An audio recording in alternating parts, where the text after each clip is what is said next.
ঠক সাংসদ, এমপি ল্যাডের টাকা থেকে কমিশন নেন, 10 বছরে সংসদে একটি প্রশ্নও করেননি, একই সঙ্গে ভাষণও দেননি একটিও। ভোটের সময় আসেন, হাত নাড়েন, বলেন আই লাভ ইউ, আর এরপর তোমার দেখা নাই রে।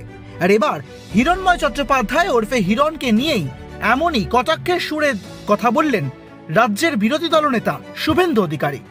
ঘাটাল লোকসভা কেন্দ্রে এবার বিজেপির প্রার্থী হিরণ, আর তাকে নিয়ে এবার প্রচারের সময় কার্যত আক্রমণ করলেন তৃণমূল কংগ্রেসের ওই একই কেন্দ্রের প্রার্থী দেবকে। একই সঙ্গে বিভিন্নভাবে আক্রমণও করলেন, তুললেন বিস্ফোরক অভিযোগও। কি বলেছেন শুভেন্দু অধিকারী শুনবো। ঘাটাল মাস্টার প্ল্যান 10 বছর ধরে এই ভাগ এমপি আপনাদের, যিনি কমিশন খান এমপি ল্যাড থেকে 10 বছরে একদিন পার্লামেন্টে একটা প্রশ্ন করেননি, একটা ভাষণ দেননি।